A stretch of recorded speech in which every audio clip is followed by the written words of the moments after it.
journal avec STM Transport Voyageurs. Une nouvelle façon de voyager.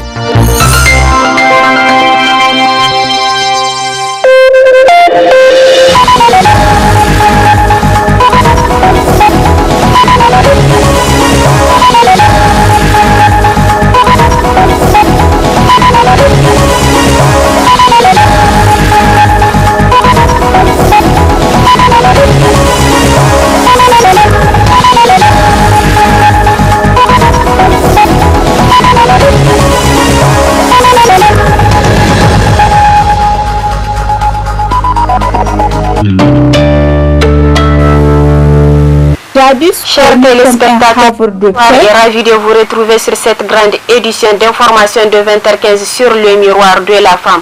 Nous ouvrons cette édition avec certains mécontents des résultats globaux provisoires de la CENI pour le second tour de la présidentielle qui ont été faites par des manifestations ayant occasionné la destruction des biens publics et privés.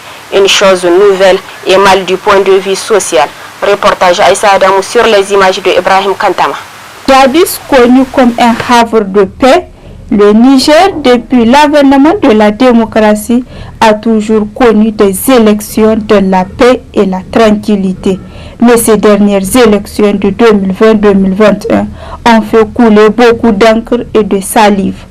En effet, depuis la proclamation des résultats globaux provisoires par la CENI, certains mécontents sont descendus dans les rues, cassant et brûlant presque tout sur leur passage. Routes insalubres et dégradées, biens publics et privés saccagés, c'est malheureusement le visage qu'offre la ville de Niamey après ces différentes manifestations que d'aucuns jugent illégales. Ces différents actes qui ont été causés aujourd'hui montrent à suffisance que notre pays vit un problème social réel du fait que ceux qui sont sortis, ce sont des jeunes sans emploi, mais également qui ont un avenir incertain. Et généralement, si de telles occasions se présentent à eux, ils s'en saisissent pour détruire des biens publics et privés. Or, la constitution de notre pays, certes, ça a suscité un mécontentement, mais il y a des voies de recours. Si vous n'êtes pas d'accord par rapport à ce qui a été proclamé par la CENI, il y a un certain nombre de voies et d'institutions qui sont là, à travers lesquelles vous pouvez faire prévaloir votre mécontentement. Mais également dans notre pays, il n'est un secret pour personne. Parfois, quand vous amenez vous amenez devant la justice ou bien devant les institutions qui devraient normalement faire leur travail de façon impartiale, il arrive des fois que vous ne trouvez pas gain de cause du fait que celui qui a commis l'acte ou bien celui qui est responsable de la situation a une portion de pouvoir. Là également, les gens pensent qu'ils sont dans une situation d'inéquité, une situation d'injustice et très malheureusement, les gens pensent qu'ils peuvent se faire justice eux-mêmes. Or, dans un pays démocratique comme notre pays, on doit utiliser les canaux que nous offrent les lois et règlements de la République et surtout la loi fondamentale de notre Constitution pour montrer notre mécontentement.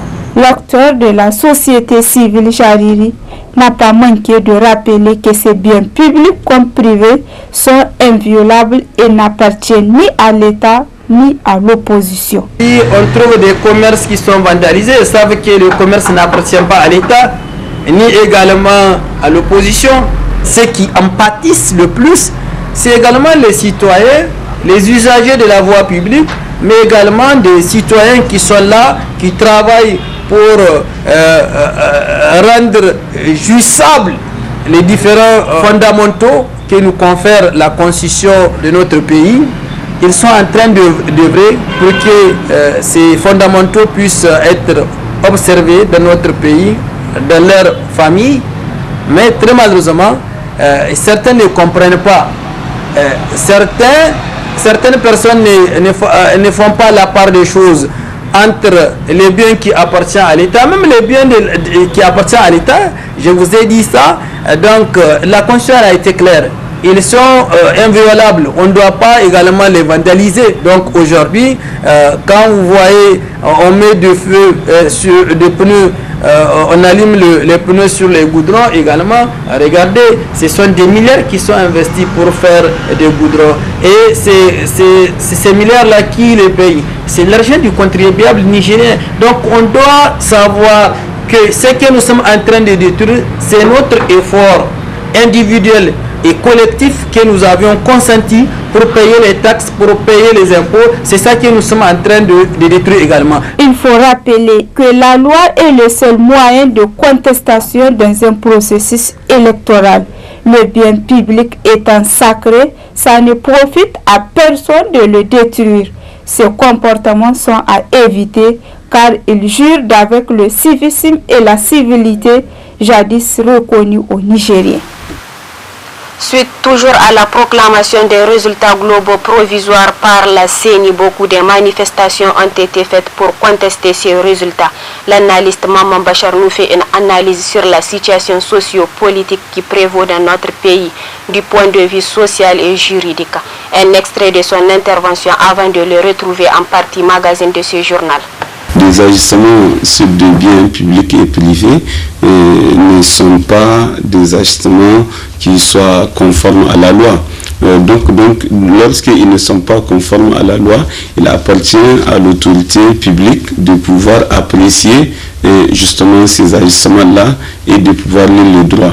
Mais du point de vue sociologique, on peut pressentir donc dans ces comportements peut-être un rejet de ces résultats qui sont communiqués, encore que il n'y a pas, de mon point de vue, d'effet de causalité qui soit, j'allais dire, de manière irréfutable établi entre ces ajustements-là et les résultats qui sont prononcés. Puisque du point de vue de la procédure, c'est une fois la Cour constitutionnelle aura validé donc les résultats à elle communiquer que nous sommes en face des résultats définitifs des élections. Jusque-là, on parle des résultats globaux provisoires.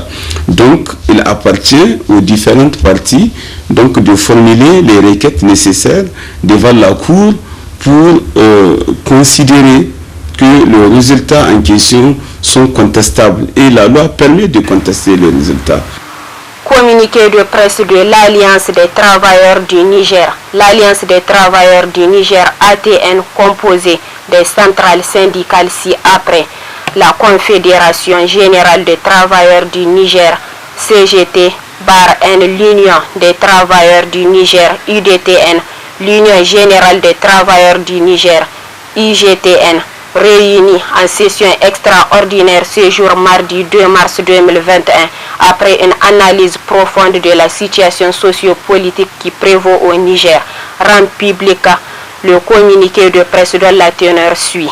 Réaffirme leur attachement à l'unité nationale, à la paix, à la quiétude sociale, à la cohésion et au respect des droits de l'homme, condamne les actes de vandalisme d'où qu'elles viennent, suite aux événements survenus le 24, le 27 et le 26 février 2021 à Niamey et dans certaines localités de notre pays, invite les deux candidats à privilégier les voies légales en cas de contestation des résultats issus des urnes pour tout règlement de conflit post-électoral à lieu et place de l'utilisation de la violence, dénonce la coupure d'Internet comme moyen de préserver l'ordre public et exige son rétablissement dans les meilleurs délais, car la préservation de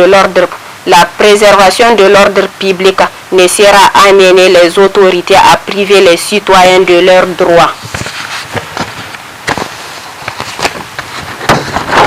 L'information, conformément aux instruments juridiques ratifiés par le Niger, lance un appel à l'endroit du gouvernement, des leaders politiques, des organisations de la société civile et de la population à prioriser le dialogue comme seul gage pouvant ramener la stabilité et la quiétude sociale afin de sauvegarder la paix chèrement acquise de haute lutte. Condition sine qua non d'un développement harmonieux et durable de notre pays. Enfin, demande à l'ensemble des travailleurs de s'impliquer pleinement pour la défense des acquis démocratiques sans oublier ses intérêts matériels et moraux. Faites à Niamey le 2 mars 2021.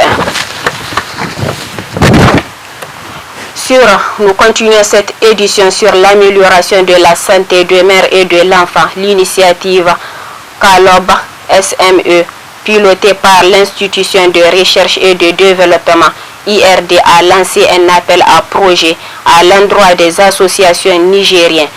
Tambadou Aïsata, la responsable du programme, explique le programme au micro du studio Kalango. Alors effectivement, on a 5 projets lauréats au Niger. Je suis vraiment très fière de pouvoir travailler avec eux parce qu'ils m'impressionnent beaucoup. Alors nous, le digital, c'est pas du tout un critère de sélection pour nous, mais c'est-à-dire qu'on a effectivement 4 projets sur 5 qui portent une application. Donc ça montre également l'engouement, le dynamisme et l'innovation de ces jeunes acteurs ici qui du coup résolvent des problèmes importants de société grâce au numérique qui va peut-être pouvoir accélérer leur impact. Donc on a des projets qui visent à accompagner des filles qui du coup sont discriminées à cause de... qui visent à accompagner des filles qui du coup ont du mal à avoir accès à l'école à cause de leur menstru. On a un projet qui vise à enregistrer les naissances et à faire des conseils en vaccination. Un autre projet qui vise à faciliter le travail des médecins à l'hôpital en leur fournissant un système intelligent de traitement de l'information. On a également un projet qui est là pour sensibiliser à la malnutrition grâce à un système de jeu. Et finalement un projet qui est là pour suivre les grossesses, pour aider le suivi des grossesses grâce à une application. Ils vont recevoir un accompagnement complet sur 6 mois, donc à la fois des formations, du coaching et du financement. Leur impact, c'est que leur projet va pouvoir devenir indépendant au bout des 6 mois, avoir un impact social, économique sur les populations locales, et ils aussi pourront dupliquer ce qu'ils ont appris dans Nicolas pour scaler, donc faire grandir leurs solutions ici au Mali et au Niger. Vraiment, ce qui est important dans notre programme d'accompagnement, c'est le côté user-centrique, ce qui veut dire centré sur la cible et l'utilisateur, qui leur permet de chercher des solutions innovantes vraiment en phase avec les besoins des populations ici.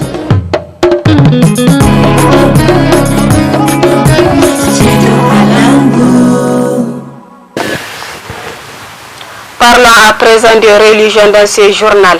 Nous sommes dans le mois de Rajab du calendrier musulman, un mois réputé pour ses bienfaits. Comment faire pour en bénéficier? Oustaz Jibrila, prédicateur et imam de la mosquée Ibn Baz, nous explique.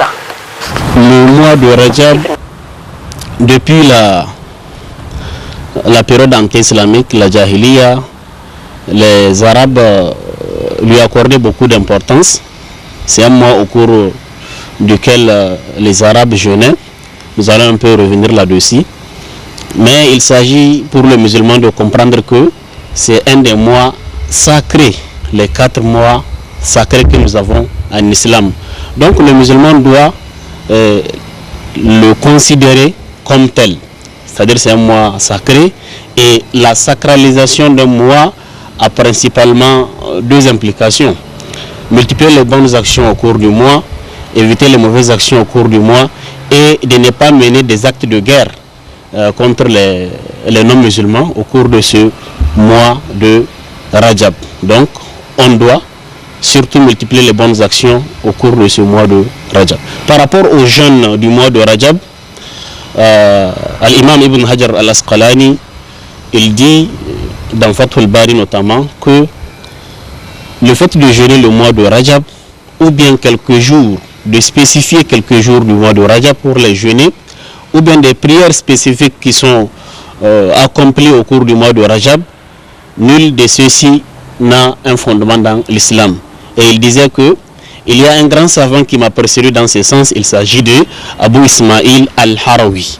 Il a aussi expliqué que le mois de Rajab, certes un mois sacré, mais le jeûne qu'on appelait le jeûne des vieillards cela n'a aucun fondement islamique, c'est une pratique de la Jahiliya. C'est les gens de la Jahiliya qui faisaient ce jeûne au cours de ce mois de Rajab. Au temps du calife Omar ibn Khattab, il punissait les gens pour qu'ils délaissent ce jeûne-là au cours de ce mois de Rajab. N'empêche, celui qui habituellement jeûne les lundis, les jeudis ou bien 3 jours au cours de chaque mois, il peut continuer à jeûner, mais spécifier le mois de Rajab pour jeûner et lui accorder d'autres importances pour dire que c'est un mois au cours duquel on doit jeûner beaucoup, cela n'a pas de fondement en islam. Tous les hadiths rapportés, je dis bien tous les hadiths qui sont rapportés, qui montrent les bienfaits du jeûne du mois de Rajab, sont des faux hadiths, c'est des hadiths qui sont très très faibles. Place à présent à la partie magazine de ce journal consacré à l'analyse faite par l'analyste Maman Bachar sur la situation sociopolitique qui prévaut dans notre pays depuis la proclamation des résultats globaux provisoires par la CENI. Très bonne réception et au revoir.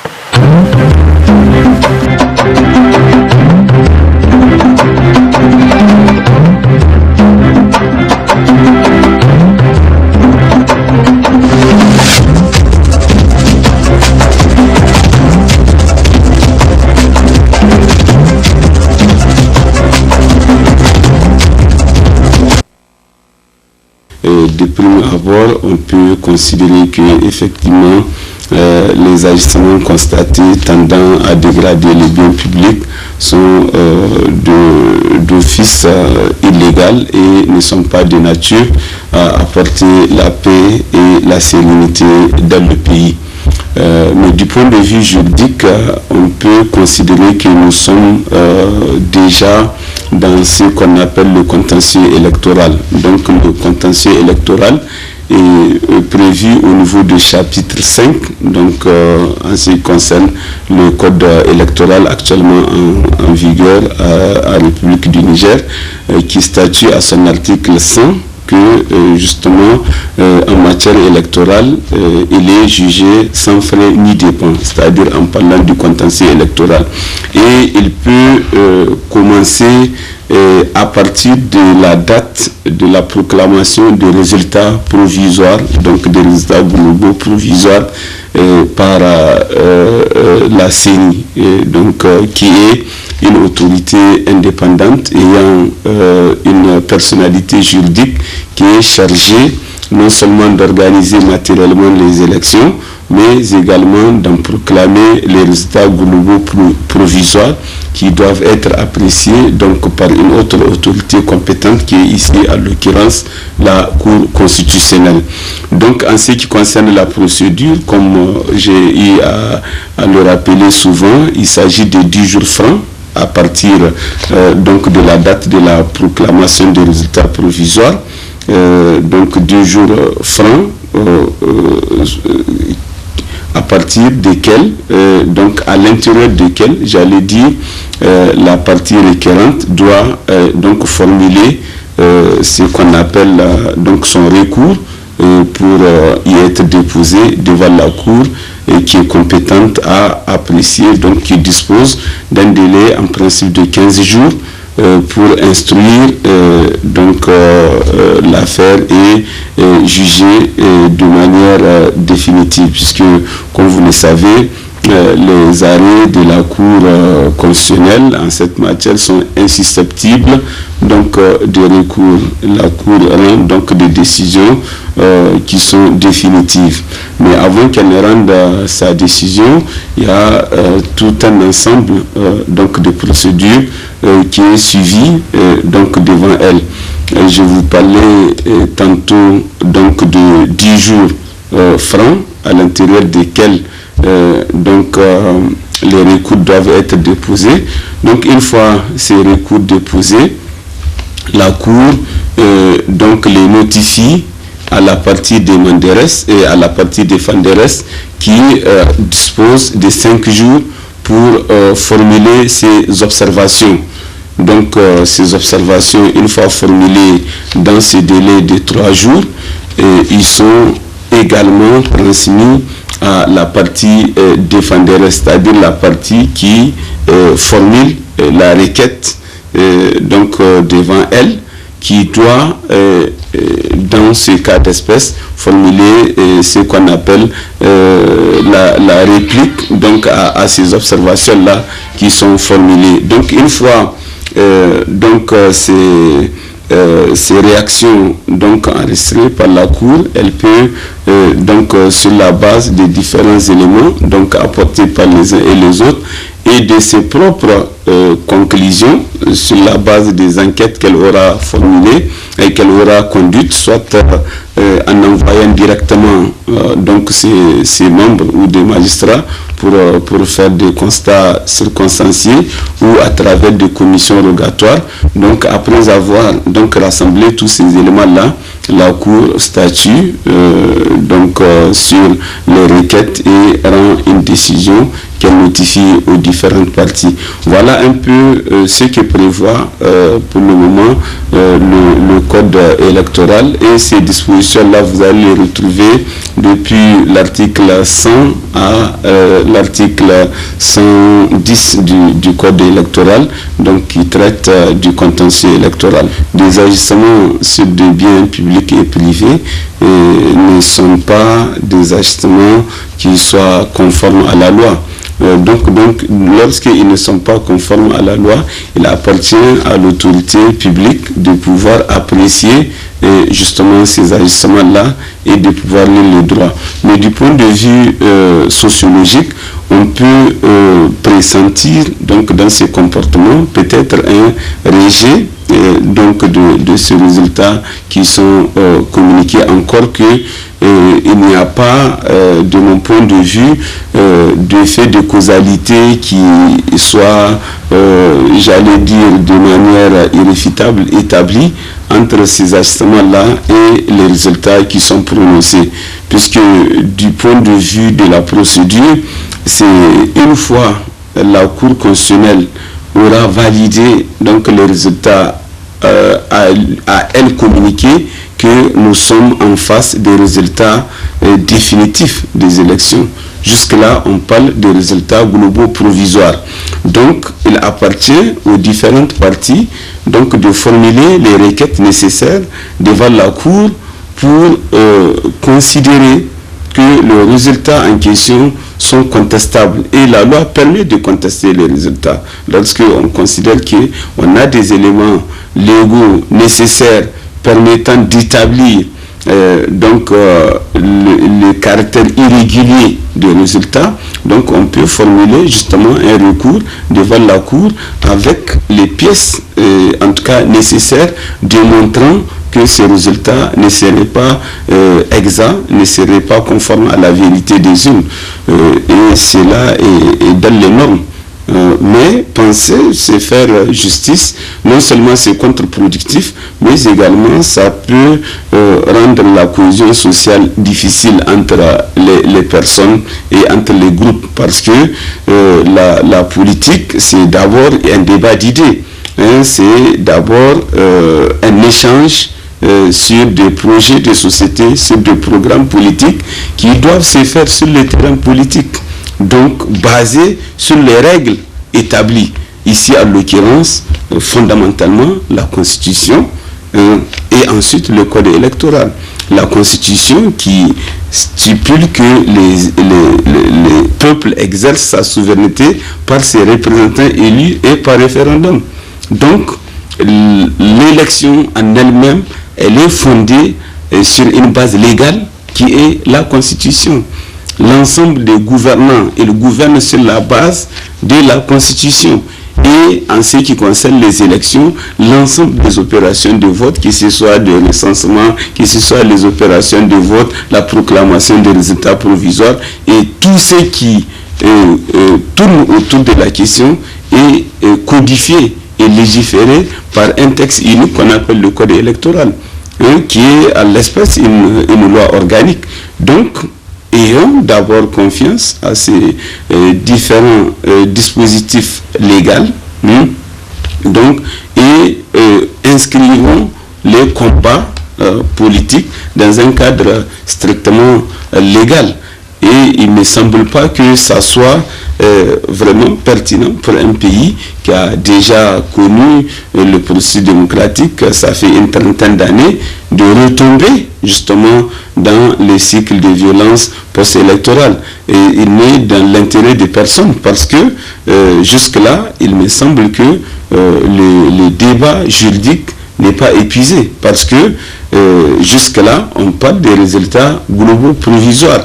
Donc, il appartient à l'ensemble donc de la classe politique de pouvoir centrer son combat dans un cadre purement légal et dans un cadre purement politique, c'est-à-dire rassembler les différentes preuves des allégations donc qui sont faites ou de la perception qu'ils ont du caractère régulier ou non donc du processus électoral et soumettre à l'autorité requérante pour qu'elle puisse statuer conformément à la loi et que ça puisse justement ramener la tranquillité au sein de nos communautés nationales parce que tout équilibre sociétal est fondé d'abord sur la